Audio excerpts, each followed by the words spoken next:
1 தீமோத்தேயு 6ஆம் அதிகாரம்.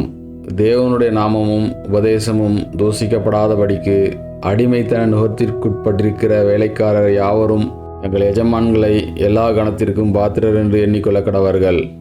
விசுவாசிகளாகிய எஜமான்களை உடையவர்கள் தங்கள் எஜமான்கள் சகோதரராயிருக்கிறதினாலே அவர்களை அசட்டை பண்ணாமல் நல்வேலையின் பலனை பெற்றுக்கொள்ளுகிற அவர்கள் விசுவாசிகளும் பிரியருமாயிருக்கிறபடியால் அவர்களுக்கு அதிகமாய் ஊழியம் செய்ய கடவர்கள்.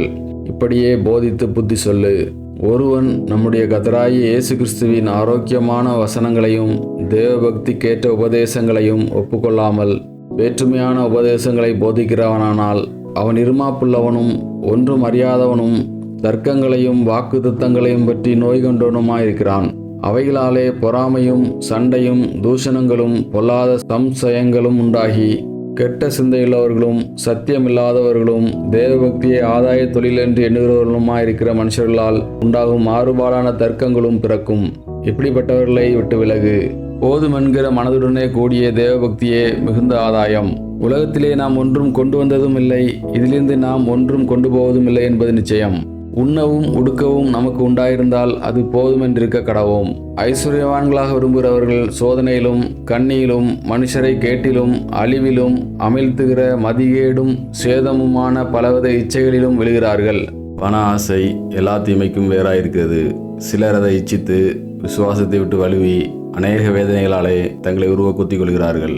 நீயோ தேவனுடைய மனுஷனே, இவைகளை விட்டோடி நீதியையும் தேவபக்தியையும் விசுவாசத்தையும் அன்பையும் பொறுமையையும் சாந்த குணத்தையும் அடையும்படி நாடு. விசுவாசத்தின் நல்ல போராட்டத்தை போராடு. நித்திய ஜீவனை பற்றிக்கொள்.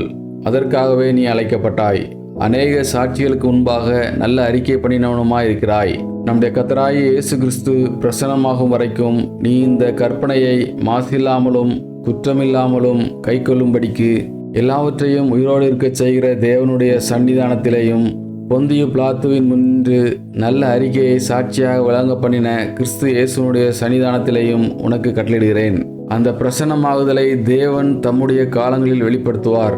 அவரே நித்தியானந்த ஏக சக்கராதிபதியும் ராஜாதி ராஜாவும் கர்த்தாதி கர்த்தாவும் ஒருவராய் சாவாமை உள்ளவரும் சேரக்கூடாத ஒளியில் வாசப்படுகிறவரும் மனுஷரில் ஒருவரும் கண்டிராதவரும் காணக்கூடாதவருமாயிருக்கிறவர். அவருக்கே கனமும் நித்திய வல்லமையும் உண்டாயிருப்பதாக. ஆமேன்.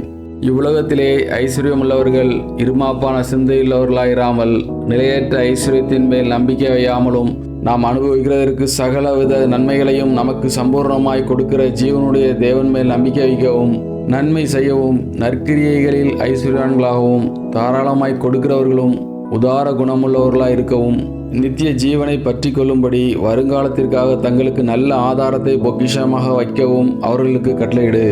ஓ தீமோத்தேயுவே, உன்னிடத்தில் ஒப்புவிக்கப்பட்டதை நீ காத்துக்கொண்டு சீர்கேடான வீண் பேச்சுகளுக்கும் ஞானமென்று பொய்யாய் பெயர் பெற்றிருக்கிற கொள்கையின் விபரீதங்களுக்கும் விலகு.